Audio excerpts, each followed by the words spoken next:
आइए हम लोग आरंभ करते हैं और हम जानते हैं कि हम उस विषय को देख रहे हैं जो हम लगभग हर आराधना के समय जब हम एकत्र होते हैं तो अपने विश्वास को दोहराते हैं। अंग्रेजी में इसे अपोस्टल्स क्रीड कहा जाता है। अपना विश्वास का मतांगीकार करते हैं और हम अभी पहले ही वाक्य में हैं और पहले वाक्य के उस पहले शब्द पर मनन कर रहे हैं। और पिछली बार हम लोगों ने सर्वशक्तिमान परमेश्वर, ये शब्द है पहला जो हम लोग बोलते हैं, उस पर मनन करना आरंभ किया था और उसके केवल एक पहलू को देखा कि बाइबल हमें बताती है कि परमेश्वर सर्वशक्तिमान है और हमारी सोच में परमेश्वर ने बहुत सारे बड़े बड़े और सारे संसार की सृष्टि किया और इसलिए वो सर्वशक्तिमान है, या बड़े बड़े आश्चर्य कर्म किया जो किए नहीं जा सकते, सोचे नहीं जा सकते, और इसलिए हमने उसको सर्वशक्तिमान कहा। लेकिन सर्वशक्तिमान परमेश्वर की जो परिभाषा हमने पिछली बार देखी, हम उसमें मालूम पड़ता है कि परमेश्वर न्याय करने वाला परमेश्वर है और इसीलिए हमें उसके भय में चलना है। हमने इसमें एक वचन भी देखा था कि केवल उनसे डरो मत जो तुम्हारे शरीर को नाश करते हैं, परंतु उससे डरो जो तुम्हारा शरीर और आत्मा दोनों को नरक में नाश कर सकता है। और न्याय के विषय में जान करके हमने इस बात को देखा, पुराना नियम और नया नियम दोनों परमेश्वर के सर्वशक्तिमान होने की बात को जस्टिस से, जजमेंट से और न्याय से बताते हैं।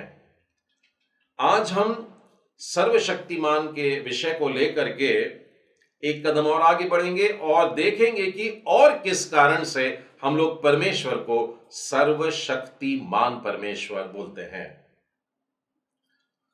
तो हम लोगों ने बाइबल में जब सबसे पहली बार सर्वशक्तिमान शब्द आया, वो परमेश्वर के मुंह से ही निकला था।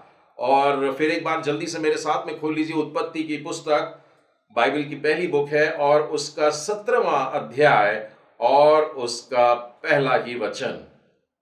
और यहां पर यूं लिखा है, जब अब्राम 99 वर्ष का हो गया तब यहोवा ने उसको दर्शन देकर के कहा, मैं सर्वशक्तिमान ईश्वर हूं।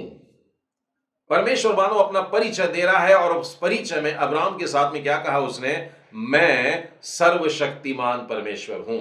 पिछली बार भी हमने इस बात को देखा था और इसके साथ में कॉमा लगाने के बाद में देखिए आगे क्या लिखा है, मेरी उपस्थिति में चल और सिद्ध हो जा। और इसी वचन को लेकर के हमने देखा कि परमेश्वर के सर्वशक्तिमान होने में यह बात है कि उसके सामने हमें सरल रहना है, सीधा रहना है, धार्मिकता में चलना है। और यहां पर लिखा है सिद्ध होता जा। प्रतिदिन अगर सिद्धता पाना चाहते हैं तो परमेश्वर की उपस्थिति में चलना चाहिए। तो यह पहला भाग था। तो अब इसी वाक्य को देखिए, परमेश्वर बोल ही रहे हैं, अभी तक वाक्य खत्म नहीं हुआ कि मैं सर्वशक्तिमान ईश्वर हूं, फुल स्टॉप नहीं किया, या ये बोला मेरी उपस्थिति में चल और सिद्ध हो जा और फुल स्टॉप, ऐसा भी नहीं है, परंतु आगे वाक्य कंटिन्यूड है। तो परमेश्वर कह रहा है मैं सर्वशक्तिमान परमेश्वर हूं और फिर आगे कहता है मैं तेरे साथ में वाचा बांधूंगा और तेरे वंश को अत्यंत बढ़ाऊंगा। और यहां पर डबल कोट्स समाप्त हो रहे हैं। परमेश्वर ने अब्राम को कहा, अब्राम को कहा, शब्द की तरफ गौर करिएगा, जिन्होंने ध्यान नहीं दिया वे 17वें अध्याय के इस शब्द को बड़े गौर से पढ़िएगा कि उसका नाम क्या है जिससे वो कह रहा है, परमेश्वर जिससे बात कर रहा है उसका नाम है अब्राम। 3 अक्षर है बस उसमें, ठीक है। और उससे कहता है मैं तेरे साथ वाचा बांधता हूं, और वो वाचा कैसी है कि मैं तेरे वंश को बहुत बढ़ाऊंगा। मैं अपने आप ही तुझको एक प्रॉमिस दे रहा हूं, मैं ये चीज तुझको दे देता हूं, ये गिफ्ट तुझको दे देता हूं, तू अगर ऐसा कर देता है तो ये तुझको दे दे रहा हूं। और उसके बाद परमेश्वर को वो धन्यवाद दे रहा है कि देख मेरी वाचा तेरे साथ बंधी रहेगी, इसलिए तू जातियों का समूह का मूल पिता हो जाएगा। इसीलिए 5वां वचन, इसीलिए अब से तेरा नाम अब्राम न रहेगा। परमेश्वर सर्वशक्तिमान है और उसकी शक्ति ऐसी है कि उसने अब्राम का नाम बदल डाला। अब हम सोच कहेंगे कि क्या नाम बदलने के लिए भी बहुत शक्ति लगती है या सर्वशक्तिमान होने की जरूरत है? गौर से पढ़ते हैं इसी बात को। वो बात कर रहा है अब्राम से, और अब्राम शब्द का अर्थ वहीं बाइबल में लिखा है कि उन्नत पिता, लेकिन अब कहता है I am going to change this name. मैं इस नाम को बदल दूंगा और अब से तेरा नाम अब्राम नहीं रहेगा। उन्नत पिता, एक ऊंचा वाला पिता, वैसा तेरा नाम नहीं रहेगा। तो अब परमेश्वर कैसा नाम दे रहा है? परंतु तेरा नाम अब्राहम होगा।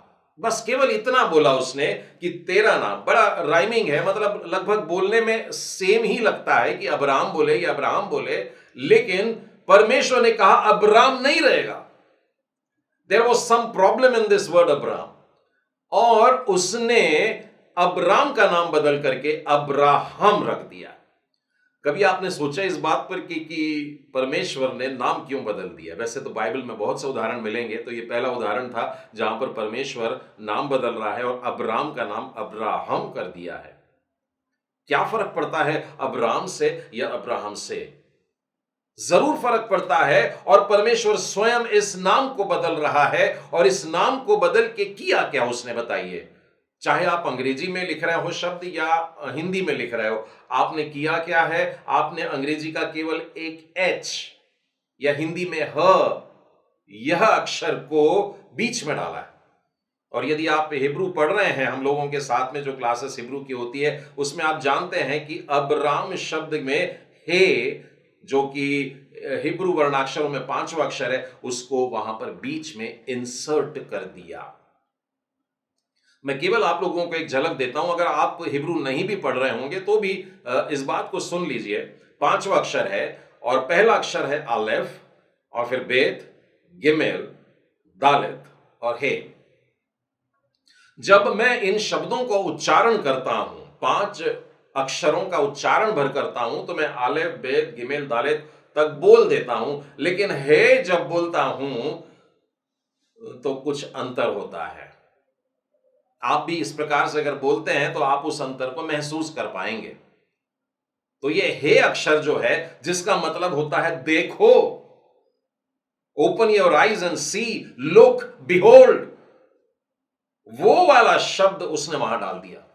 99 बरस का था, अब उसको लग रहा था मेरी कोई संतान नहीं होगी, सारी उम्मीदें खत्म हो गई, कुछ नहीं हो सकता, लेकिन परमेश्वर बोलता है होगा।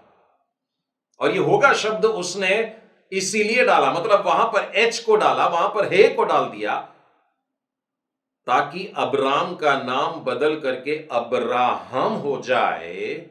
और केवल इतना ही नहीं, एक वाक्य और पढ़ेंगे, जैसे हमने 5वां पढ़ा, 15 में भी पढ़ लेते हैं। उसी के बगल में लिखा है, फिर परमेश्वर ने अब्राहम से कहा। पहले जब बात हो रही थी तो परमेश्वर ने अब्राम को पुकारा था, लेकिन इस 5वें वचन के बाद में बाइबल में जब जब परमेश्वर ने बात किया, उसका नाम लेकर के पुकारा और उससे कहा अब्राहम। अब उसको पुकारता है किस नाम से? अब्राम। फिर परमेश्वर ने अब्राम से कहा, तेरी जो पत्नी सारै है, उसको तू अब सारै ना कहना, उसका नाम सारा होगा। अब हिंदी बाइबल पढ़ने वालों के लिए शायद ये थोड़ा सा कठिन हो जाएगा कि उसका नाम सारै से निकाल के सारा किया। अगर आप अंग्रेजी बाइबल पढ़ते हैं तो उसमें सारै से साराह, वहां पर एच को डाल दिया, हे को उस पत्नी के नाम में भी डाल दिया। क्या हो सकता है और क्यों हो सकता है? मैंने आपसे कहा कि जब ये 5 अक्षर बोले गए तो उसमें मैंने अलेफ, बेत, गिमेल, दालेत बोल दिया। जब मैंने हे बोला तो हे बोलते समय मेरा श्वास बहुत मात्रा में बाहर आया। ह शब्द बोलते समय, ह जब आप बोलते हैं, हे बोलते हैं, इस अक्षर के समय श्वास बाहर आती है। मैं ऐसा क्यों बता रहा हूं आपको? मैं आपको उत्पत्ति के 2 अध्याय में लेकर के चलता हूं, और उसके 7वें वचन के आगे देखिए क्या लिखा है। तब यहोवा परमेश्वर ने आदम को भूमि की मिट्टी से रचा। परमेश्वर ने रचा, आदम को रचा, भूमि के मिट्टी से रचा, और उसके नथनों में जीवन का श्वास फूंक दिया।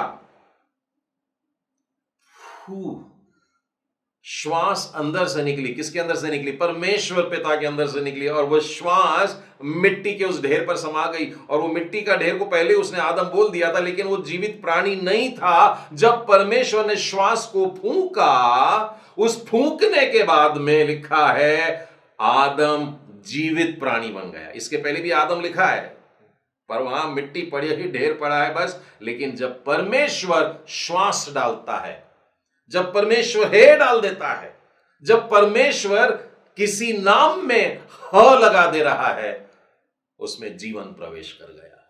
आप सोच सकते हैं, मृतक जाग जाए, उठ जाए, खड़ा हो जाए। That's a miracle. क्या बाइबल में एक जगह पर ऐसा ही मिलता है? क्या मुझे और मिलते हैं? यदि आपने सुसमाचार को बड़े ध्यान से पढ़ा है, आप जानते हैं प्रभु यीशु ने भी एक बार अपने शिष्यों के ऊपर जोर से फूंका, और फूंकते हुए उन्होंने यही वाक्य कहा था, पवित्र आत्मा लो और जीवन पालो। यदि आपने यहेजकेल के 37वें अध्याय को पढ़ा होगा तो बड़ी रोचक घटना है वहां पर, मेरे साथ में निकालिएगा। और वहां पर आप पाएंगे कि वहां पर भी मिट्टी के ढेर हैं, और मिट्टी का ढेर बड़ा भयानक किस्म का है। क्योंकि ये देखो, यहोवा की शक्ति मुझ पर हुई है, यहोवा का आत्मा मुझ पर आया, और वह मुझ में अपना आत्मा संवाह कर बाहर ले गया और मुझे तराई के बीच में खड़ा कर दिया। वह तराई हड्डियों से भरी है। किससे भरी है? बेजान हड्डियों से भरी है। और वो हड्डियां भी मालूम है कैसी हैं? सब बिखरी पड़ी हैं। तब उसने मुझे उनके चारों ओर घुमाया, और तराई की तह पर बहुत सी हड्डियां जो थी, और वो बहुत सूखी थी। अभी अभी मार करके किसी को नहीं डाला है, परंतु कोई 10 साल, कोई 100 साल, कोई 1000 साल ऐसे पुरानी सूखी हड्डियां। और सूखी हड्डियों की तराई में लेकर के जाता है, और वो पूछता है, हे मनुष्य के संतान, क्या ये हड्डियां जी सकती हैं? मैंने कहा, हे परमेश्वर, आप ही जानते हैं। तब उसने मुझसे कहा, इन हड्डियों से भविष्यवाणी करके कह, हे सूखी हड्डियों, यहोवा का वचन सुनो। परमेश्वर यहोवा तुम हड्डियों से यूं कहता है, देखो मैं आप तुम में आप पढ़ेंगे वहां पर क्या लिखा है? देखो मैं आप तुम में सांस समवाऊंगा, और तब तुम जी उठोगे। परमेश्वर अपना श्वास जब सूखी हड्डियों पर डाल देता है तो वो जाग उठते हैं, तब वो जी उठते हैं। उत्पत्ति की पुस्तक में भी हमने यही पढ़ा कि परमेश्वर ने अपना श्वास फूंक दिया और वो जीवित प्राणी बन गया। यानी मृतक के अंदर भी जान डाल देता है, जो वो परमेश्वर की फूंक है। परमेश्वर का एक अक्षर, एक शब्द भी इस प्रकार से बोला जाए तो बड़ा सामर्थी होता है। और आगे अगर आप इस घटना को पढ़ते हैं तो आप देखेंगे कि यहेजकेल इसी प्रकार से फॉलो करता जा रहा है। और जब करता है तो क्या होता है? आहट आई, भूडोल हुआ, हड्डियां इकट्ठी होकर हड्डी से हड्डी जुड़ने लगी। मैं देखता था कि उनमें नसें उत्पन्न हो गई, मांस भी चढ़ गया और उनके ऊपर चमड़ा भी आ गया, परंतु उनमें श्वास नहीं थी। तब उसने मुझसे कहा, हे मनुष्य के संतान, श्वास से भविष्यवाणी करके कह, सांस से भविष्यवाणी करके कह कि हे सांस, परमेश्वर यहोवा यूं कहता है, चारों दिशाओं से आकर इन घात किए हुओं में समा जाओ कि ये जी उठे। सूखी हड्डियां जीती हैं और एक बड़ी सेना तैयार हो जाती है। सेना किसकी? परमेश्वर की सेना। सेनाओं का यहोवा परमेश्वर मृतक में भी जान डाल दे, जो बोले और मुर्दा खड़ा हो जाए, ऐसा सर्वशक्तिमान परमेश्वर। तो अगली बार जब आप और मैं प्रेरितों का विश्वास बोलते हैं और यहां से आरंभ करते हैं कि मैं विश्वास करता हूं सर्वशक्तिमान परमेश्वर पर, तो यह मत सोचिए जिसने सूरज और चांद और तारे और ये और वो बनाया, परंतु यह बात ध्यान रखिए जिसने आदम को, मिट्टी के ढेर को, ये कहा मैं तुझे अपनी श्वास देता हूं। जिसने उस वादी में हजारों लोग थे, वहां पर अपनी श्वास को फूंकता है और उनके अंदर जीवन आ जाता है। आज जब अब्राम सोच रहा है मेरी तो मरी हुई सी देह है, अगर आप इस घटना को आगे देखेंगे तो सारा भी बोलती है मैं तो संतान उत्पन्न कर ही नहीं सकती। मैंने डॉक्टर को दिखा दी, डॉक्टर ने कह दिया अब तुम्हारी उम्र हो गई, कुछ नहीं हो सकता, मैं शारीरिक रूप से बच्चे को जन्म देने के लिए मृतक हूं। वो सारे थी, लेकिन अब उसका नाम साराह हो रहा है, यानी कि परमेश्वर का श्वास उसमें है, मतलब उसको फिर एक बार जिंदा किया प्रभु ने। अब्राहम ने अपने आप को बूढ़ा सोचा और सोचा कि अब कुछ नहीं हो सकता। यहां तक कि जब इश्माइल भी था, आपको मालूम है परमेश्वर ने इश्माइल के समय में भी जब उससे बोला कि तुझको एक बेटा होने वाला है, तो अब्राहम ये कह रहा है, प्रभु जी रहने दीजिए ना, इश्माइल है बस हो जाएगा। परमेश्वर ने कहा, दासी पुत्र ने, तेरे को तेरी पत्नी से ही उत्पन्न होने वाला है। अब्राहम सोच रहा था मेरी मरी हुई सी दे, लेकिन परमेश्वर कह रहा, तेरी पत्नी से तुझको एक निज पुत्र उत्पन्न होगा। परमेश्वर नाम बदल डालता है, और यह बड़े सामर्थ का काम है। यह सर्वशक्तिमान परमेश्वर के हाथ में है कि वो नाम बदलता है। आपको एक और बड़ा सुंदर सा उदाहरण याद आ रहा होगा, उत्पत्ति की पुस्तक में ही है, मेरे साथ में निकालिएगा, उत्पत्ति 32। यब्बोक नदी के किनारे पर दो व्यक्ति हैं, कुश्ती चल रही है, और यहां पर याकूब उस दूसरे वाले को पकड़ के रख लिया और जाने ही नहीं देगा। याकूब शब्द का मतलब मालूम है आपको ना, कुश्ती खेलते समय एक चालाकी करते हैं कि पैर अड़ा करके सामने वाले को गिरा दें। याकूब का मतलब होता है अड़ंगा मारने वाला, या धोखा देने वाला, या झूठ बोलने वाला। कभी कभी लोगों के कैसे कैसे नाम होते हैं, परमेश्वर आज इसके नाम को बदलने वाला है। परमेश्वर सर्वशक्तिमान परमेश्वर है, उसके पास में नाम बदलने की सामर्थ्य है। देखिए अब क्या होता है कि जब उसने देखा कि मैं याकूब पर प्रबल नहीं होता हूं, तब उसकी जांघ की एक नस को छू लेता है, और याकूब की जांघ की नस उससे मल युद्ध करते करते चढ़ गई। तब उसने कहा, मुझे जाने दे क्योंकि भोर होने वाला है। याकूब ने कहा, जब तक तू मुझे आशीर्वाद नहीं देगा तब तक मैं तुझे जाने न दूंगा। याकूब ने उस व्यक्ति को कस के पकड़ा, हालांकि उसने तकलीफ में डाल दिया, वो शायद हिल नहीं पा रहा, लेकिन अभी भी उसके हाथ में बड़ी जान थी, और उसने बड़ी ताकत से उसको पकड़ के रखा। मैं नहीं छोड़ूंगा जब तक तू मुझको आशीर्वाद न दे। युद्ध कर रहे थे, मल्ल युद्ध कर रहे थे, लड़ रहे थे, कम से कम ऐसा पढ़ने में लगता है, और हम लोगों को भी यही लगता है कि प्रभु जी के साथ बॉक्सिंग चल रही थी, ऐसा नहीं है। लेकिन याकूब ने उसको छोड़ा नहीं और बोला, आशीर्वाद दे फिर मैं छोड़ूंगा। सुबह होने वाली है, सूर्य निकलने वाला है, और उस समय देखिए क्या होता है, उसने याकूब से पूछा, तेरा नाम क्या है? मांग रहा है आशीष, लेकिन सामने वाले ने पूछा, परमेश्वर ने पूछा, तेरा नाम क्या है बता। और तब उसने कहा, याकूब, यानी बड़े लज्जा से बोल रहा होगा, बड़े सिर झुका के बोल रहा होगा। हम लोगों के लिए, हिंदी बोलने वाले या भारतीय लोगों के लिए याकूब शब्द से कुछ बनता नहीं है, लेकिन आप मान के चलिए कि आपसे नाम पूछ रहे हैं और आपका नाम है झूठ बोलने वाला, सताने वाला, धोखा देने वाला, और आपको ये नाम खड़े होकर के बताने का है कि मेरा नाम है धोखा देने वाला। कैसे बोलेंगे? बेचारे ने सर झुका करके बोला होगा, मैं धोखा देने वाला हूं, मेरा नाम याकूब है, मैं अड़ंगा मारने वाला हूं। इसके बाद में 28वें वचन में लिखा है, उसने कहा, तेरा नाम अब याकूब नहीं, चेंज ऑफ नेम। सर्वशक्तिमान परमेश्वर नाम बदलने वाला परमेश्वर है, नाम बदलने की सामर्थ्य रखता है। और उसने कहा, अब से तेरा नाम याकूब नहीं परंतु इज़राइल होगा। अमेजिंग चेंज, एकदम अबाउट टर्न। और जब उसने ये नाम सुना होगा कि मेरा नाम आज के बाद से याकूब नहीं परंतु इज़राइल होगा, और उसके नाम में आप कहेंगे इसमें तो ह नहीं डाला उसने, ह नहीं दिख रहा है आपको, परंतु एल दिख रहा है, इस्राएल। एल मतलब परमेश्वर, और उसने अपने आप को उसके नाम में डाल दिया। परमेश्वर मेरे और आपके नाम को बदलेगा। मैं बताता हूं आपको थोड़ी देर में एक वचन।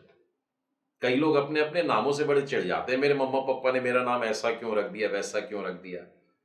निराश मत होइए, परमेश्वर आपको उस नाम से भी बड़े प्यार से पुकारेगा। वो कहेगा आपसे, तेरा नाम ये वाला नहीं परंतु मैं तुझको एक नया नाम देता हूं। नाम को लेकर के अचानक एक घटना याद आ रही है मुझको, मैं बताना चाहूंगा। नेगेटिव एग्जाम्पल है पर देना बहुत जरूरी है।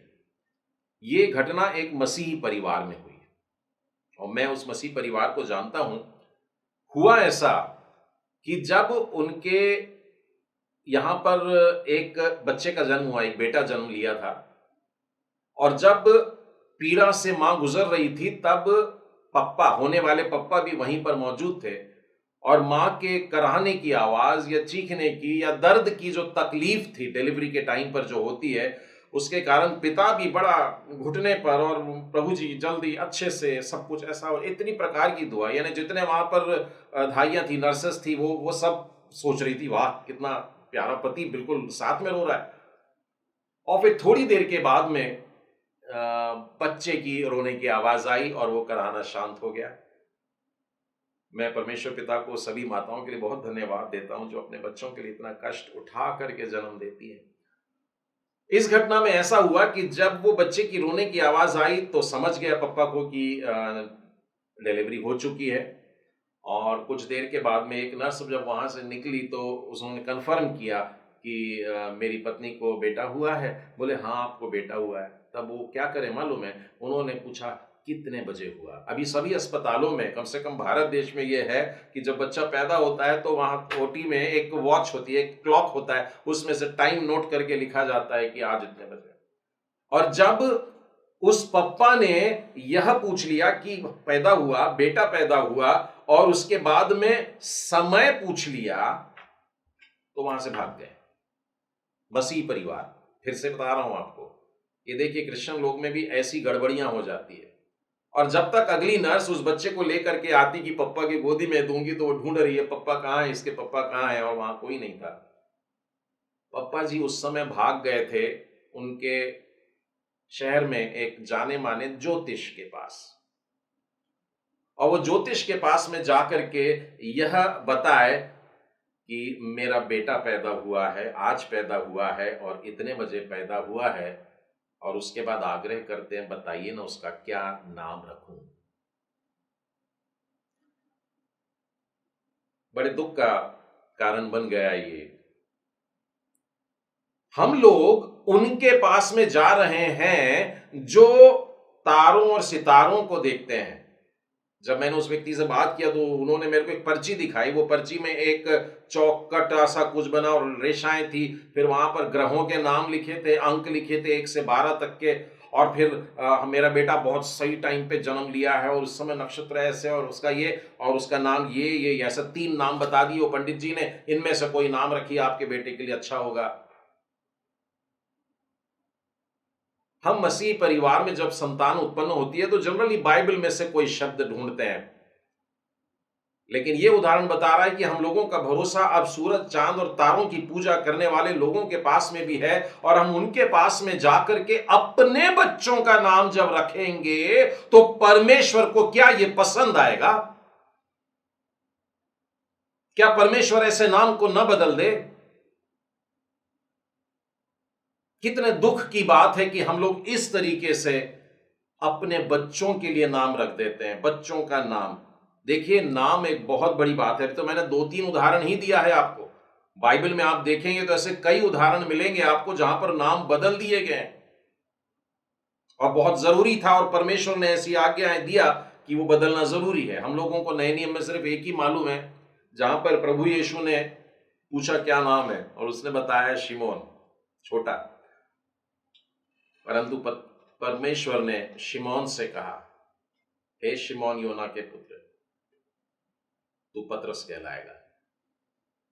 पीटर, पेट्रोस, चट्टान, काइफा।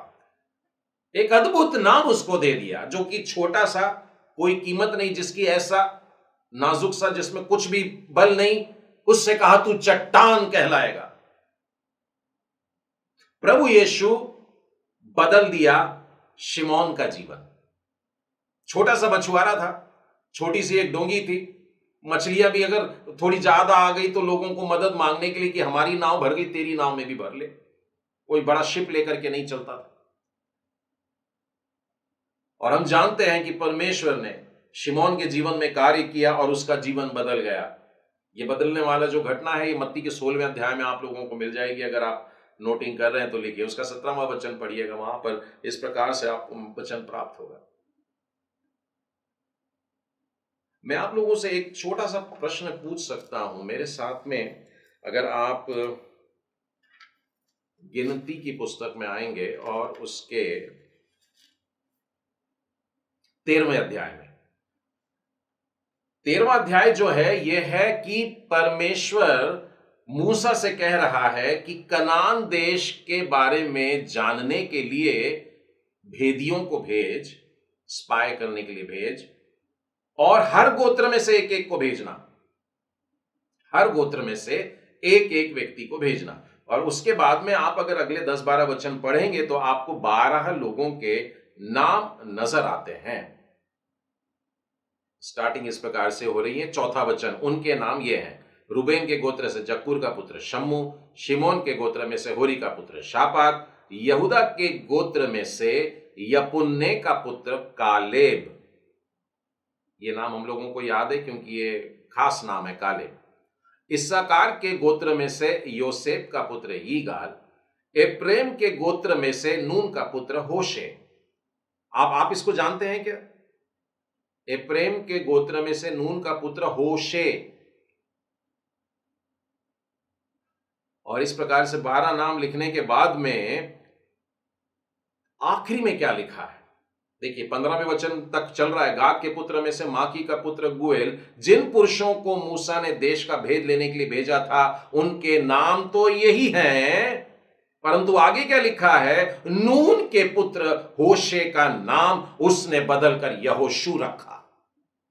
तो जिस व्यक्ति को हम यहोशू कह के पुकारते हैं, यहोशू बड़ा स्ट्रांग, यहोशू उनका लीडर, और यहोशू युद्ध में आगे, यहोशू यहोशू और यहोशू। लेकिन ये वो व्यक्ति है जिसका नाम होशे था। यदि आप उन नाम के अर्थ को भी लेकर के स्टडी करना चाहें तो आपको पता लगेगा परमेश्वर नाम क्यों बदल देता है। परमेश्वर नामों को बदलने की भी शक्ति रखता है। अब नाम बदला तो क्या हुआ? देखिए, परमेश्वर ने अब्राम से कहा कि मैं तुझे आशीर्वाद दूंगा, और उसका नाम बदल दिया। परमेश्वर ने याकूब से कहा ठीक है, मैं तेरे को तेरे मांगने के अनुसार आशीर्वाद देता हूं, और उसका नाम बदल दिया। अब्राम की जिंदगी उस दिन के बाद से बड़ी आशीषों को लेकर आई, और याकूब की जिंदगी उसके बाद से इजराइल वाली आशीष को लेकर के आई। मतलब नाम का बदलना, परमेश्वर की ओर से नाम का बदलना बड़ी आशीषों का कारण बनता है, और परमेश्वर सर्वशक्तिमान है। नाम बदलने से होता क्या है एग्जैक्टली? मनुष्य का पूरा जीवन बदल जाता है, मनुष्य का पूरा जीवन बदल जाता है। मैंने आपसे शिमोन के बारे में कहा था, पीटर के बारे में कहा था। यही काम देखिए जो परमेश्वर पिता ने किया है, प्रभु यीशु ने किया है। प्रेरितों के काम 1:8 में लिखा हुआ है कि जब पवित्र आत्मा तुम पर उतरेगा, जब परमेश्वर का श्वास तुम में समाएगा, तब तुम सामर्थ पाओगे। तब तक तुम बेजान हो, तब तक तुम मृतक हो, तब तक तुम में कुछ जान नहीं, कोई बल नहीं। लेकिन परमेश्वर का श्वास जब तुम में आकर के समाएगा, जब परमेश्वर का आत्मा तुम में आएगा, तब तुम सामर्थ पाओगे। आज अपने जीवन को हम अगर देखें तो ऐसा लगता है कि हमें और करना चाहिए। संसार इतना बड़ा है और परमेश्वर का काम कितना बड़ा है, और हम कुछ भी नहीं कर रहे। यदि आज इस तस्वीर को बदलना चाहते हैं तो परमेश्वर की श्वास का हम में होना जरूरी है। और परमेश्वर अपने श्वास को अब्राहम में डाल दिया, उसने याकूब को बदल के इजराइल में डाल दिया, उसने यहोशू में डाल दिया। और इस प्रकार से परमेश्वर अपने नाम के बदलने के द्वारा अपनी आत्मा उन लोगों के जीवन में डालता आ रहा था। और आज इस युग में, मेरे और आपके समय में, परमेश्वर अपना पवित्र आत्मा भेजता है, और वो पवित्र आत्मा भेज करके सामर्थी बना देता है, हमारे जीवन को बदल डालता है। मैंने सुना है कि कई बार बाइबल क्विज के क्वेश्चंस को लोग क्या करते हैं कि गूगल में डाल करके निकाल लेते हैं। वो प्रश्नों को टाइप करते हैं तो कंप्यूटर में आंसर भी आ जाते हैं। तो एक बार मैंने सोचा कि चलिए परमेश्वर ने, या प्रभु यीशु मसीह का सुसमाचार का ही मैंने सोचा कि क्यों ना मैं ये देखूं कि परमेश्वर प्रभु यीशु ने जो जो आश्चर्य कर्म किए हैं उसकी एक सूची ले लूं। फिर मैंने टाइप कर दिया जीसस मिराकल्स या मिराकल्स डन बाय जीसस, और एक लंबी सूची सामने आ गई। लेकिन उस सूची में मैं जो ढूंढ रहा था वो तो मिला ही नहीं। मैं जक्कई को ढूंढ रहा था कि ये जक्कई वाला मुझको मिलता है कि इस लिस्ट में, मुझे जक्कई नजर नहीं आया। मैंने उस घटना के बारे में भी ढूंढा जहां पर एक स्त्री इत्र का पात्र लाकर उंडेलती है और वो घर पूरा महक उठता है। कई लोगों को लगेगा ये दोनों बातों में आश्चर्य कर्म वाली बात तो है ही नहीं। शाऊल का परिवर्तन जो होता है वो वाली घटना भी नहीं लिखी थी। इस प्रकार से अनेक मेरी लिस्ट में है जिसको मैं अपेक्षा कर रहा था कि ये लिस्ट में मेरे को नाम मिलेंगे, परंतु वो नहीं दिखे, क्योंकि मैं इन लोगों का जीवन, उनके परिवर्तन का जो जीवन है, सबसे बड़ा आश्चर्य कर्म समझता हूं। और बाइबल भी हमको यही बताती है कि जब तक परिवर्तन ना हो जाए, अब्राम जब अब्राहम ना बन जाए, सारे जब साराह नहीं बन जाती है, तब तक कोई बल नहीं, कोई जान नहीं, कोई मिराकल नहीं। सर्वशक्तिमान परमेश्वर की अगर महिमा दिखाई दे रही है तो यह परिवर्तन में दिखाई दे रही है।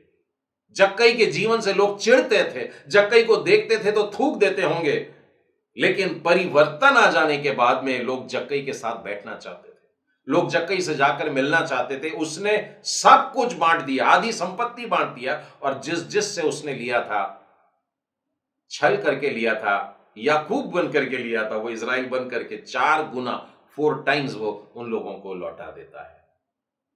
जब परमेश्वर अपने श्वास को हमारे भीतर भरता है, तब इस प्रकार की आशीष हम लोगों को प्राप्त होती है।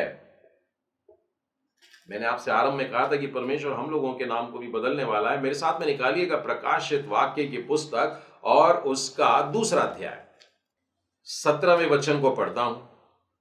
जिसके कान हो वह सुन ले कि आत्मा कलीसियाओं से क्या कह रहा है। जो जय पाए, मैं उसे उस जीवन के पेड़ में से जो परमेश्वर के स्वर्ग लोक में है फल खाने को दूंगा। यहां पर परमेश्वर के फल के पास, जीवन के वृक्ष के पास में जाकर के खड़े रहने के लिए हमको फिर एक बार मौका मिल रहा है। और सिर्फ खड़े रहने के लिए नहीं, अदन की बारी में बंधन हो गया था कि अब उस फल को नहीं खा सकते, लेकिन यहां पर लिखा है कि फल खाने के लिए मैं दूंगा। और ये किन लोगों पर लागू हो रहा है देखें, मैं आपको बताऊंगा कि ये नाम बदले वाले लोगों के लिए लिखा गया है, जिनके नाम बदले गए। उसके पहले मैं आपके सामने यशायाह नबी की पुस्तक खोलता हूं और यशायाह के 65वें अध्याय में आइए। 65वां अध्याय जो है वो विद्रोहियों को दंड देने के बारे में परमेश्वर लिख रहा है। इसके हेडिंग में ही आपको दिख जाएगा कि परमेश्वर इनको दंड देगा, ऐसे दंड देगा और ऐसे ऐसे तरीके से सताएगा और दंड देगा।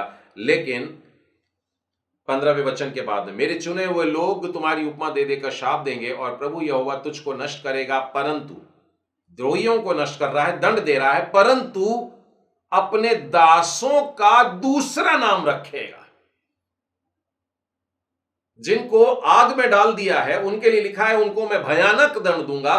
तुम चिल्लाओगे, तुम शोक के मारे चिल्लाओगे, तुम हाय हाय करोगे, लेकिन तुम उस अग्नि में पड़े हो। और बाकी लोगों के लिए क्या लिखता है, परंतु अपने दासों को मैं दूसरा नाम दूंगा। सामर्थी परमेश्वर, सर्वशक्तिमान परमेश्वर। और देखिए आगे क्या लिखा है 16वें वचन में भी, तब सारे देश में जो कोई अपने को धन्य कहेगा वह सच्चे परमेश्वर का नाम लेकर के अपने को धन्य कहेगा। इस बात को बहुत बारीकी से समझिए। यशायाह का 65वां अध्याय कह रहा है कि परमेश्वर एक तरफ तो दंड दे रहा है और बाकी लोगों को नया नाम दे रहा है। हम लोगों ने कभी ऐसा नहीं सोचा। बहुत बार मैं पूछता हूं बच्चों से, जवानों से, तो वो नरक की और स्वर्ग की बात करते हैं, लेकिन बाइबल में अगर ध्यान से पढ़ें तो बड़े आशीर्वाद को, उस स्वर्ग राज्य में प्रवेश करने को, जीवन के वृक्ष में से खाने के लिए परमेश्वर कहता है पहले मैं तेरा नाम बदलूंगा। परमेश्वर हमारा नाम बदलेगा। अपने दासों को जो मेरी सेवा में है, जो मेरे हैं, जो मेरी निज प्रजा है, जो मेरे बच्चे कहलाते हैं, जो मेरी संतान कहलाते हैं, उनको मैं दूसरा नाम देने वाला हूं। और तब लिखा है उसके बाद जब नया नाम मिल जाएगा, नया नाम मिल जाने के बाद में क्या होगा, सारे देश में जो कोई अपने को धन्य कहेगा, वो किस लिए धन्य कहेगा, वो सच्चे परमेश्वर का नाम लेकर के। सच्चे परमेश्वर का नाम लेकर के अपने को धन्य कहेगा। मसीह लोगों में से बहुत से लोगों को परमेश्वर का नाम नहीं पता, और यदि आपको पता है तो शायद आप मेरे साथ बोल रहे होंगे कि परमेश्वर का नाम यहोवा है। अब यहोवा शब्द मालूम है कहां से आया? आपको निर्गमन के 3 अध्याय में चलता है, और वहां पर देखिए यही प्रश्न मूसा का भी था। परमेश्वर ने मूसा को, होरेब पर्वत की बात है, जलती झाड़ी में से दर्शन मिले और वहां परमेश्वर से बातें करता है, और परमेश्वर अल्टीमेटली उससे कहता है कि मैंने तुझे चुना है कि तू मिस्रियों के वश से सारे लोगों को, इब्री लोगों को छुड़ा करके तू ला ले। मैं उन्हें दूध और मधु की धाराएं जहां बहती है उस अच्छे और बड़े देश में पहुंचाऊंगा। परमेश्वर ने अपने हाथ में यह काम को लिया, और बड़ा आश्चर्यकर्म का काम है। देखिए 400 साल से भी अधिक वो वहां पर बंधुआई में पड़े हैं, और अब जिस हालत में है ऐसा लग भी नहीं रहा है कि वो वहां से छूट सकते हैं, लेकिन वहां से कहता है मैं छुड़ाऊंगा। और उसके लिए वो कहता है कि तू जा करके फिरौन से बात कर। 13वां वचन देखिए क्या लिखता है। मूसा ने परमेश्वर से कहा, जब मैं इजराइलियों के पास जाकर उनसे कहूं तुम्हारे पितरों के परमेश्वर ने मुझे तुम्हारे पास भेजा है, तब यदि वे मुझसे पूछें उसका नाम क्या है तो मैं क्या बताऊंगा? मूसा परमेश्वर का नाम नहीं जानता। देखिए मैं नाम के इंपॉर्टेंस पर भी थोड़ा सा गौर कराना चाहता हूं आपको। हमको दूसरा नाम क्यों मिल रहा है, और हमारे नाम में परमेश्वर का शब्द क्यों आना चाहिए? क्योंकि परमेश्वर का नाम ही कुछ ऐसा है। और 13वें वचन में मूसा ने भी बड़े गिड़गिड़ा के पूछा, प्रभु जी प्लीज बताइए ना कि आपका नाम क्या है, मैं जाऊंगा, वो मेरे से पूछेंगे तो मैं क्या जवाब दूंगा। कई बार हम लोगों को बिना इस तरीके से परमेश्वर के सामने विनती करनी चाहिए। हम बाइबल की बहुत सारी बातों को नहीं जानते, तो परमेश्वर के सामने दीन होकर के, झुक करके प्रभु को बताना कि हमें ये बातें नहीं मालूम है, प्रभु जी आप प्लीज हेल्प करिए। और आपको बड़ा आश्चर्य होगा कि सर्वशक्तिमान परमेश्वर वो सारी बातें आपको बताएगा। परमेश्वर ने मूसा से कहा, मैं जो हूं सो हूं। फिर उसने कहा, तू इजराइलियों से यह कहना, जिसका नाम मैं हूं है, उसी ने मुझे तुम्हारे पास भेजा है। अब हिंदी ट्रांसलेशन में जब हम इस प्रकार से पढ़ते हैं तो हम लोग मैं हूं या मैं जो हूं सो हूं इस प्रकार से पढ़ लेते हैं, तो स्पष्ट नहीं होता है। और इसीलिए हम लोग बच्चों के साथ में मिलकर के हिब्रू बच्चों को, जवानों को सिखा रहे हैं, और आप में से भी काफ़ी लोग सीख रहे हैं इस बात को। तो यहां से आरंभ होता है परमेश्वर को यहोवा नाम देना। यूद हे वाव हे, ऐसे 4 अक्षर हैं। और मैं आपको यह भी बता दूं कि नाम लेना बड़ी गंभीर बात होती है। यहूदी लोग यहोवा शब्द नहीं बोलते हैं। बहुत सारे कारण हैं, मुख्य तो यह है कि देखिए सही उच्चारण कोई नहीं जानता। अब मैंने आपको YHWH इस प्रकार से एक शब्द दे दिया और बोला आप इसको पढ़ो, और बीच में कोई वॉवेल नहीं है, तो आप य को यो भी पढ़ सकते हो, यू पढ़ सकते हो, ई पढ़ सकते हो, अलग अलग प्रकार से आप उसको बोल सकते हो। इसलिए वे लोग कहते हैं इस पवित्र नाम को हम अपनी जबान पर न लाएं ताकि कोई गलत ना हो जाए। लेकिन इब्री अक्षरों में यही 4 अक्षर पाते हैं हम लोग, यूद है वाव है। जा करके लोगों से कहना कि मैंने भेजा है, यहोवा परमेश्वर ने भेजा है। और हम लोग आगे इसी बात को देखते हैं। निर्गमन के 6वें अध्याय में भी अगर आप देखें, आरंभ में ही इस बात को बताता है और स्पष्ट कहता है यहोवा परमेश्वर। यहोवा परमेश्वर, यह वाली बात प्रभु यीशु के जीवन भर में भी दिखाई दी है। बहुत से लोग यहोवा परमेश्वर को ओल्ड टेस्टामेंट वाला परमेश्वर कहते हैं, लेकिन नए नियम में प्रभु यीशु मसीह के काल में हम उसको रखते हैं। मैं आपको प्रभु यीशु के जीवन की केवल एक घटना बताऊंगा जहां पर यह यहोवा शब्द बहुत स्पष्ट आता है, और वो है उसके क्रूस पर चढ़ाए जाने के समय की बात। आप साथ में निकाल सकते हैं यूहन्ना रचित सुसमाचार और उसके 19वें अध्याय में, जहां पर प्रभु यीशु को क्रूस पर चढ़ाया गया। यूहन्ना रचित सुसमाचार उसका 19वां अध्याय। तब एक खोपड़ी नामक स्थान पर आते हैं जो इब्रानी में गुलगुता कहलाता है। वहां उन्होंने उसे और उसके साथ 2 मनुष्यों को क्रूस पर चढ़ाया, एक को इधर दूसरे को उधर, और बीच में यीशु को। 19वां वचन देखिएगा गौर से। पिलातुस ने एक दोष पत्र लिखकर क्रूस पर लगा दिया और उसे यह लिखा था, यीशु नासरी यहूदियों का राजा। 20वां वचन कहता है, यह दोष पत्र बहुत से यहूदियों ने पढ़ा, क्योंकि वह स्थान जहां यीशु क्रूस पर चढ़ाया गया था नगर के पास था, और पत्र इब्रानी में और लतीनी में और यूनानी में लिखा हुआ था। तब प्रधान याजक, सुनिएगा, तब क्या हुआ?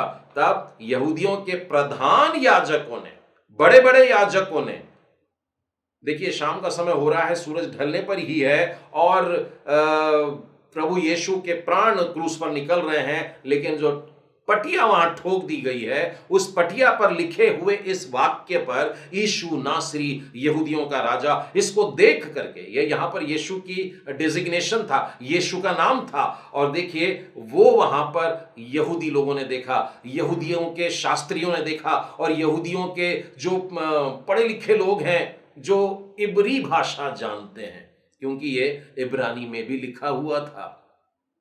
प्रधान याजकों ने पिलातुस को जाकर के कहा, यहूदियों का राजा ऐसा मत लिख, मत लिख। और उन्होंने ऑप्शन दिया, ऐसा लिख दे कि मैंने यह कहा कि मैं यहूदियों का राजा हूं, यानी थोड़ा सा तो भी ट्विस्ट कर दे किसी भी तरह से। लेकिन पिलातुस ने कहा, मैंने जो लिख दिया वो लिख दिया। आपने कभी सोचा है कि एक व्यक्ति को मार डाला उन लोगों ने, क्रूस पर चढ़ा के एक दर्दनाक मृत्यु पे सौंप दिया उन्होंने, अगर उसके पटिया पर कुछ लिखा है तो क्या फर्क पड़ता है?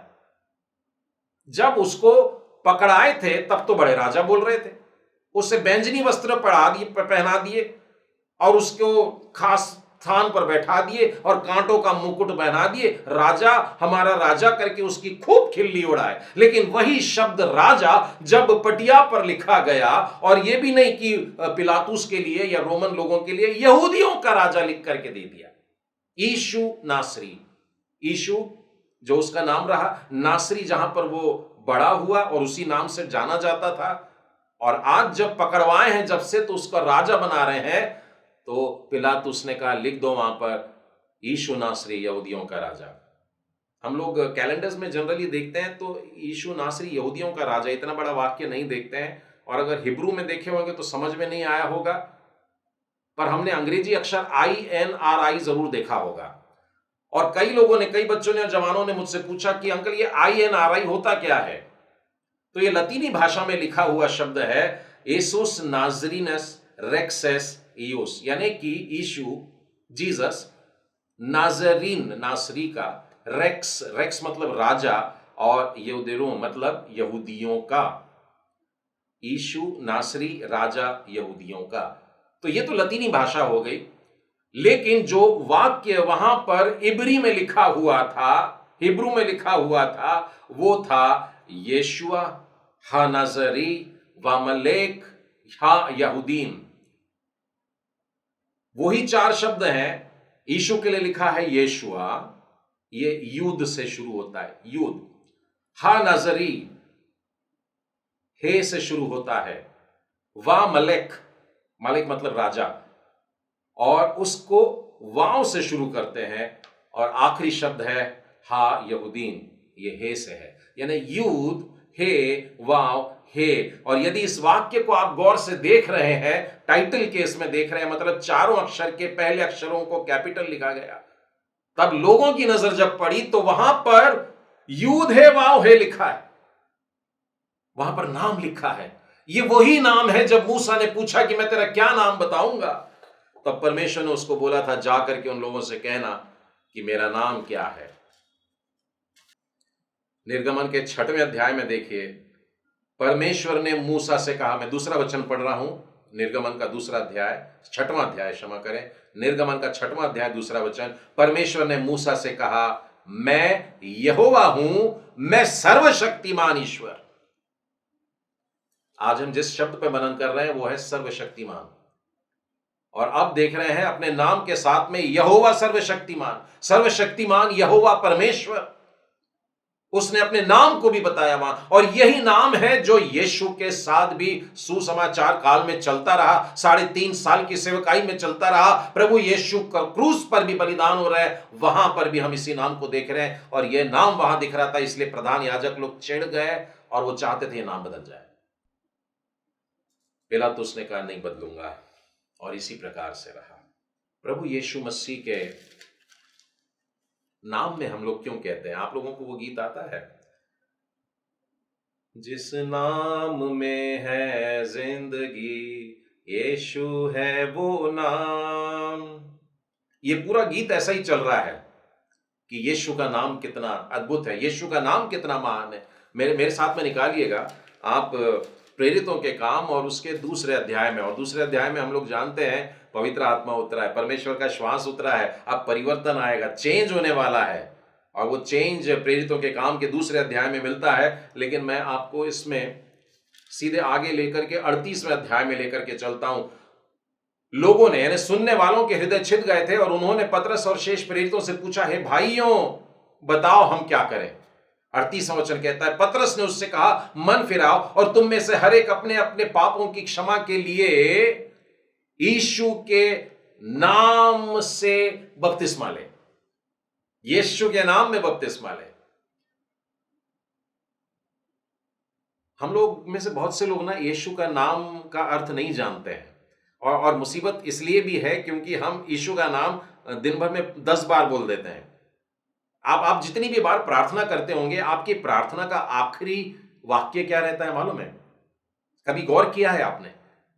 आपने कहा है ये सारी विनती हम यीशु के नाम से मांगते हैं, आमीन। आमीन बोलने के पहले आपने यीशु का नाम बोला है।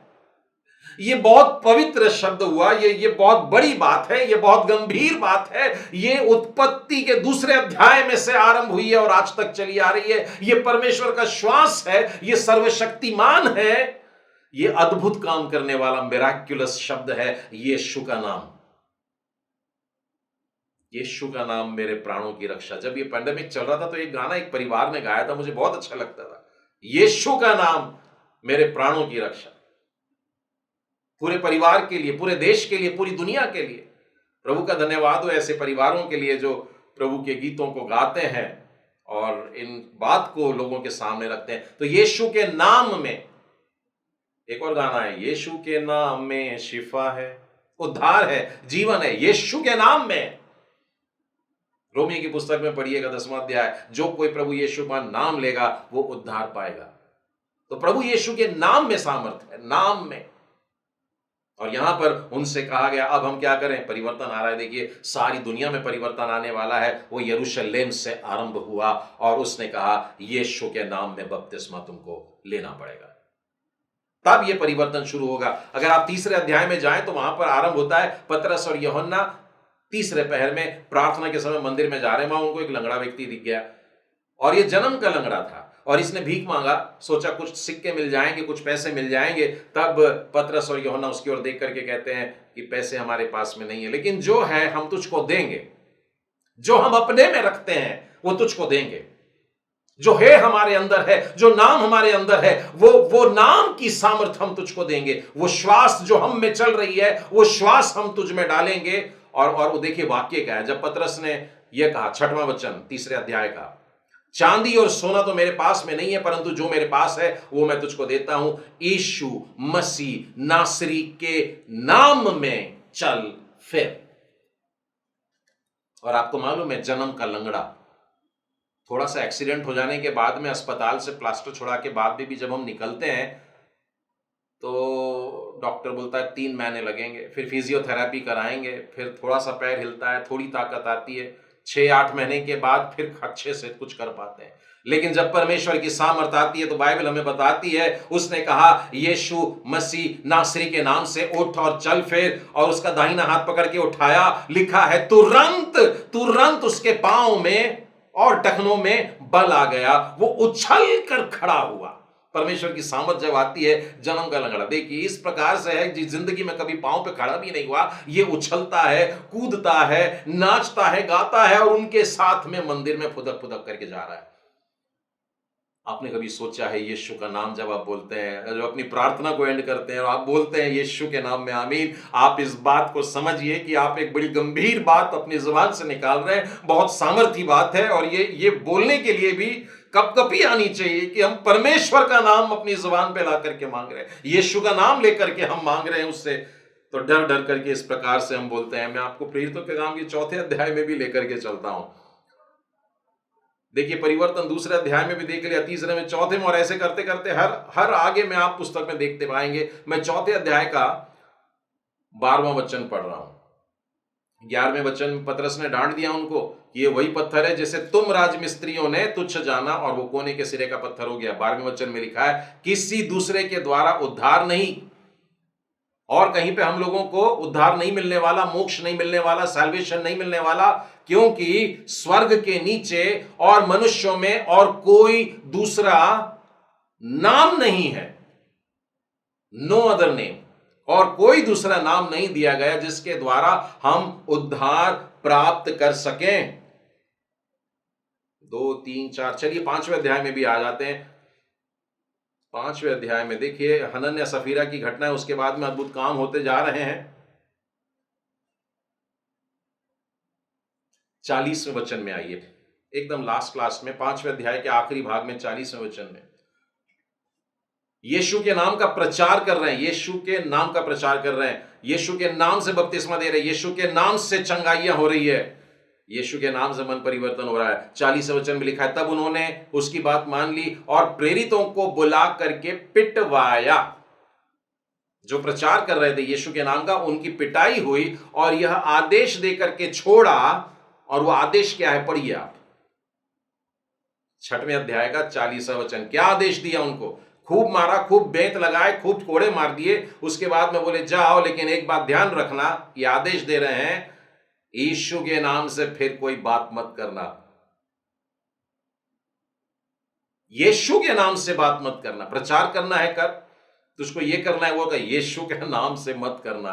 उस सामर्थी नाम को लेने के लिए, उस पवित्र नाम को लेने के लिए उन लोगों ने मना किया। और इसी प्रकार से घटनाएं आगे आगे आप पढ़ते जाइए तो आपको पता लगेगा कि यीशु के नाम की कितनी अद्भुत सामर्थ्य हम लोगों को देखने को मिलती है। मैं आप लोगों को ये बताना चाहूंगा कि ये पुराने नियम से चला आ रहा है। यहीजकेल की पुस्तक और उसके 18वें अध्याय को फिर एक बार निकालिए। परंतु यदि दुष्ट जन ने अपने सब पापों से फिरकर मेरे सब विधियों का पालन करे और न्याय और धर्म के काम करे तो वह न मरेगा परंतु जीवित रहेगा। उसने जितने अपराध किए हों उनमें से किसी का स्मरण उसके विरुद्ध न किया जाएगा। जो धर्म का काम उसने किया है उसके कारण वह जीवित रहेगा। प्रभु यहोवा की यह वाणी है। मैं आपसे कह रहा था कि ये सारी बातें हमें वास्तव में स्वर्ग राज्य की तरफ लेकर के जा रही है। परिवर्तन के बाद में हम लोग चेंज हो जाएंगे। यहाँ पर मैंने नाम चेंज होने का बताया, लेकिन नाम चेंज करने का उद्देश्य परमेश्वर का यह था कि उनका जीवन बदल जाए। और जीवन परिवर्तन के लिए नए नियम आज के समय में हमको परमेश्वर ने अपना पवित्र आत्मा दिया है। और यह भी स्पष्ट होता है कि हम इन बातों को लेकर के बढ़ते हैं जब आगे। देखो इसी में लिखा है, क्योंकि प्रभु यहोवा की यह वाणी है, जो मरे उसके मरने से मैं प्रसन्न नहीं होता, इसलिए पश्चाताप करो तभी तुम जीवित रहोगे। परमेश्वर चाहता है कि ये परिवर्तन आए, ये बदलाव आए, ये चेंज आ जाए, तब तुम जीवित रहोगे। और वो परिवर्तन के लिए हमें प्रभु के सामने खड़े होने का है। परमेश्वर के साथ में जो मल्ल युद्ध की बात है वो क्या है? इतनी ज्यादा इंटीमेसी, परमेश्वर के इतने करीब चले गए और फिर परमेश्वर ने एक नया नाम उसको प्रदान किया है। और यीशु के पास में शिमोन आता है, उससे बहुत बातें करता है, बहुत क्वेश्चन करता है, और फिर प्रभु यीशु भी उसको यही कहता है और उसको पतरस बना देता है, एक चट्टान बना देता है। और उसके बाद हम प्रेरितों की पुस्तक में देखते हैं कि किस तरीके से वो बड़े बड़े कार्यों को करता हुआ चला जा रहा है। प्रभु यीशु मसीह का जो सेवकाई का कार्य था, प्रेरितों के काम और उसके 17वें अध्याय में आपको मैं लेकर के प्रेरितों के काम नहीं, यूहन्ना रचित सुसमाचार उसके 17वें अध्याय में प्रभु यीशु की सेवकाई पूरी होती आ रही है। और वहां पर महायाजकीय प्रार्थना है। और 17वें अध्याय का पहला पैराग्राफ जो है, वहां पर प्रभु यीशु स्वयं के लिए प्रार्थना कर रहे हैं, दूसरे भाग में अपने चेलों के लिए प्रार्थना कर रहे हैं, और उसके बाद में सभी विश्वासियों के लिए प्रार्थना कर रहे हैं। और आपको मालूम है 17वें अध्याय में देखिए, और अनंत जीवन यह है कि वे तुझ एकमात्र सच्चे परमेश्वर को और यीशु मसीह को जिसे तूने भेजा है जान ले, उसके नाम को जान ले। अब दूसरे वाले में देखिए जो प्रभु यीशु अपने चेलों के लिए प्रार्थना कर रहे हैं। 6वां वचन कहता है, मैंने तेरा नाम उन मनुष्यों पर प्रकट किया है जिन्हें तूने जगत में मुझे दिया, वे तेरे ही थे और तूने उन्हें मुझे दिया, अब वे तुझको जान गए हैं। प्रभु यीशु ने 3.5 साल की सेवकाई में संसार के लिए बहुत से काम किए, लेकिन ये 12 शिष्यों के लिए, एक को छोड़कर इन 11 शिष्यों के लिए परमेश्वर का नाम प्रकट किया। और मानो क्रूस पर जाने से पहले प्रभु यीशु अपने परमेश्वर पिता को अपना सारा अकाउंट दे रहे हैं, मेरी जिंदगी की सारी बातों को ले प्रभु जी, आपने जिसलिए मुझे भेजा था कि मैं तेरे नाम को प्रकट कर दूं, मैं तेरे नाम की महिमा को, सामर्थ को बता दूं। और देख, मैंने ये अपने जीवन में किया, मैंने अपने जीवन के द्वारा अपने चेलों के लिए भी किया।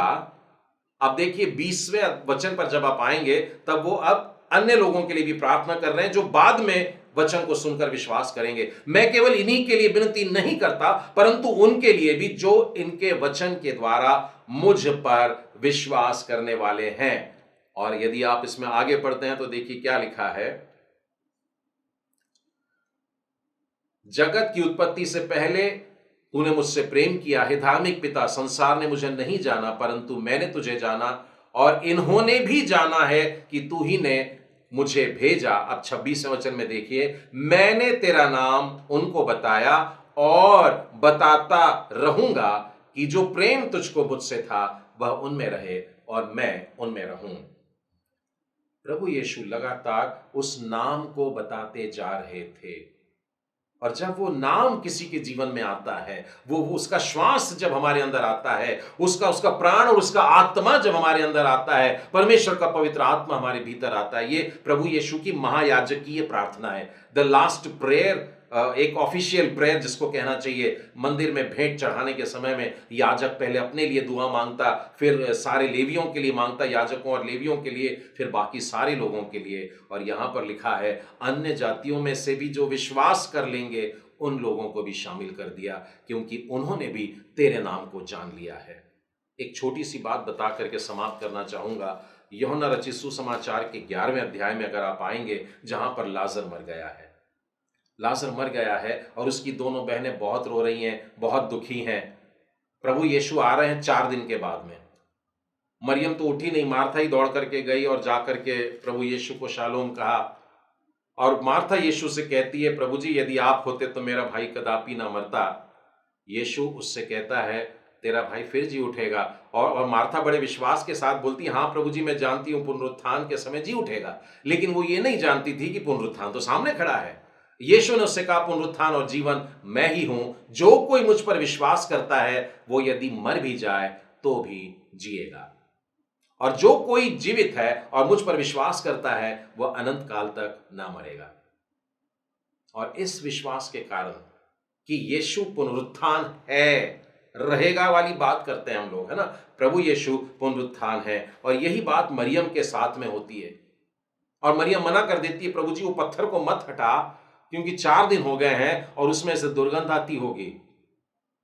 लेकिन यीशु ने क्या कहा, यदि तू विश्वास करेगी तो प्रभु की महिमा को देखेगी, प्रभु के तेज को देखेगी, प्रभु के महाशक्ति को देखेगी। परमेश्वर सर्वशक्तिमान है ये दिखाई देगा, और परमेश्वर की महिमा इसी उसके नाम में प्रकट होगी। और तब उसने आंख उठा के प्रार्थना किया, प्रभु को धन्यवाद दिया, और उसके बाद उसने लाजर का नाम लेकर के बड़े जोर से पुकार करके कहा, ये निकल आ। और लिखा है जो मर गया था वो निकल आया, जिंदा होकर के निकल आया।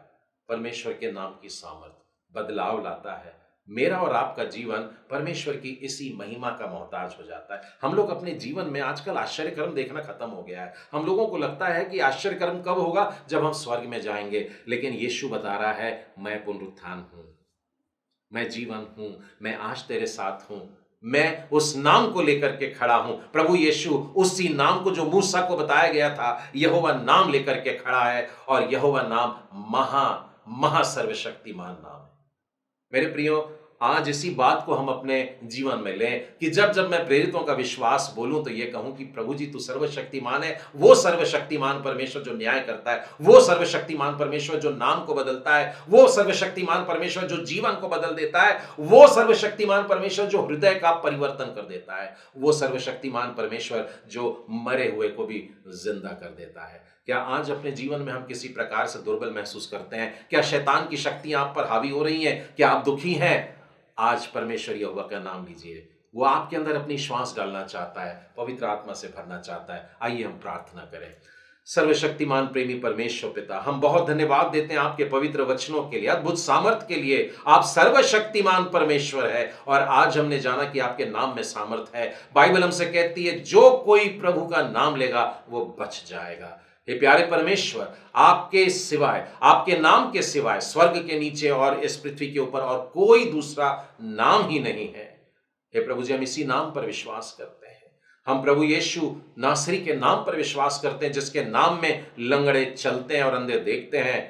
हे प्रभु जी, हमारी आंखें खोल देने के लिए धन्यवाद। उस शब्द के पीछे छुपे हुए सामर्थ के शब्द को देखने के लिए प्रभु आज आपने हमारी अंधेपन को दूर किया, इसके लिए भी हम आपका धन्यवाद करते हैं। आज इस फेलोशिप में जितने भी प्रियजन जुड़े हैं वे अपने नाम में आपको जोड़ना चाहते हैं प्रभु जी, और इनमें से जितनों ने आपको पुकारा है प्यारे परमेश्वर की उनके जिंदगी में आप अपनी सामर्थ को उंडेल दें। आज ही आप उनसे यह बात कहें और अपने अपने नाम को उनके नाम में जोड़ दें, अपने श्वास को उनके साथ में जोड़ दे, अपने हे को उनके साथ में जोड़ दे। प्रभु जी, आपका जीवनदायी श्वास हर एक सुनने वाले को प्राप्त हो। हे प्रेमी परमेश्वर, हमारी प्रार्थना सुनने के लिए हम धन्यवाद देते हैं। प्रेमी परमेश्वर, जितने भी लोग सुन रहे हैं, यदि इनमें से कोई अपनी शारीरिक दुर्बलता के लिए आपके सामने गिड़गिड़ा रहा है, प्यारे प्रभु, हम आपसे प्रार्थना करते हैं। आप सर्वशक्तिमान परमेश्वर है, आप पुनरुत्थान है, आप जीवन है। प्रभु जी, इनके मरे हुए देह में आप ताकत भर दीजिए, इनके पांव में, इनके घुटनों में, इनके कमर में, इनके पीठ में, इनके शरीर के एक एक अंग में प्यारे परमेश्वर आपकी स्वर्गीय सामर्थ समा जाए। और इन सब से भी बढ़कर प्रभु बड़ा आश्चर्य कर्म तो यह है कि मन परिवर्तन हो। यदि इस फेलोशिप में और इसको सुनने वाले लोगों के हृदय में प्रभु जी आपके वचन ने कार्य किया और वे पश्चाताप कर रहे हैं और अपने बुरे पुराने जीवन से फिरना चाहते हैं, प्रभु जी आपकी रोशनी उन पर चमके, आपकी महिमा उन पर हो प्यारे प्रभु, आपका नाम उन पर प्रकट हो जाए कि मैं तुम पर दया करने वाला, क्षमा करने वाला, बचाने वाला यहोशुआ हूं, उद्धार करता परमेश्वर हूं। हे प्रेमी परमेश्वर पिता, हम सबकी प्रार्थना सुनने के लिए हम आपको धन्यवाद देते हैं। जितने भी लोग सुन रहे हैं, जवानों के लिए, बच्चों के लिए और मासूम बच्चों के लिए भी प्रार्थना करते हैं प्यारे परमेश्वर, आपका श्वास, आपका पवित्र आत्मा हम सब में भर दीजिए। धन्यवाद के साथ में यह प्रार्थना हम अपने उद्धार करता प्रभु यीशु मसीह के नाम में मांगते हैं, सुनो ग्रहण कर, आमीन।